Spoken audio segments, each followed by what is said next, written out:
যুক্তরাষ্ট্র ইরানে হামলা করার পর থেকে সারা বিশ্বের মানুষ তাকিয়েছিল রাশিয়া, চীন, পাকিস্তান ও উত্তর কোরিয়ার দিকে। ট্রাম্পের এমন হামলার পরই সরাসরি রাশিয়ার প্রেসিডেন্ট ভ্লাদিমির পুতিনের সঙ্গে মস্কোতে বৈঠক করেছেন ইরানের পররাষ্ট্রমন্ত্রী আব্বাস আরাগচি।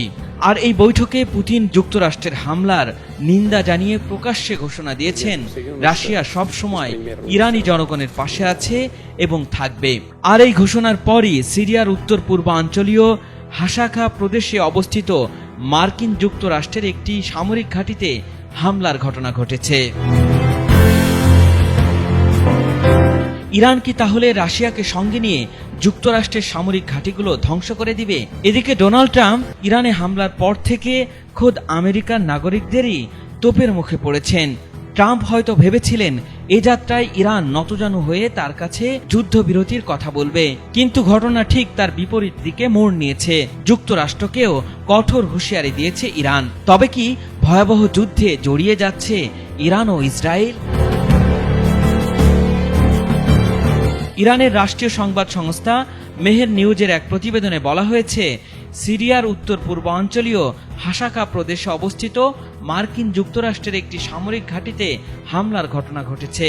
তবে এই হামলায় তাৎক্ষণিকভাবে কোনো হতাহত বা ক্ষয়ক্ষতির বিষয় কিছুই জানায়নি যুক্তরাষ্ট্র। এই হামলায় মার্কিন ঘাঁটিতে বিরাট বিস্ফোরণের শব্দ শোনা গেছে এবং এলাকা জুড়ে উত্তেজনা ছড়িয়ে পড়েছে। বিশ্লেষকরা বলছেন, এই হামলা মধ্যপ্রাচ্যে চলমান উত্তেজনার পটভূমিতে একটি বড় বার্তা বহন করছে। সাম্প্রতিক সময়ে ইরান, ইসরায়েল ও যুক্তরাষ্ট্রের মধ্যে নতুন করে যে উত্তেজনা তৈরি হয়েছে, এই হামলাটি সেই প্রেক্ষাপটেই ঘটেছে বলে ধারণা করা হচ্ছে।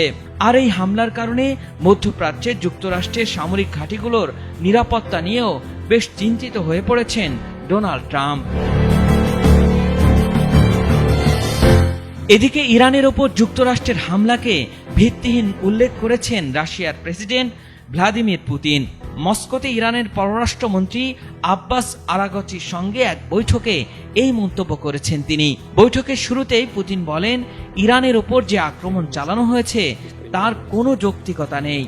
রাশিয়া সব সময় ইরানি জনগণের পাশে আছে এবং থাকবে। যুক্তরাষ্ট্রের হামলার পর রাশিয়ার সঙ্গে ইরানের এমন বৈঠক শেষে অনেকটাই হাসি মুখে দেখা গেছে ইরানের পররাষ্ট্রমন্ত্রী আব্বাস আরাগচির। রাশিয়া ইরানের পাশে থাকায় পুতিনকে ধন্যবাদও দিয়েছেন তিনি। আরাগচি বলেন, ইরানের সর্বোচ্চ নেতা আয়াতুল্লাহ আলী খামেনি ও প্রেসিডেন্ট মাসুদ পেজেশকিয়ান পুতিনের প্রতি তাদের শুভেচ্ছা ও শুভকামনা পাঠিয়েছেন। ইরান ও রাশিয়ার বৈঠক সফল হয়েছে।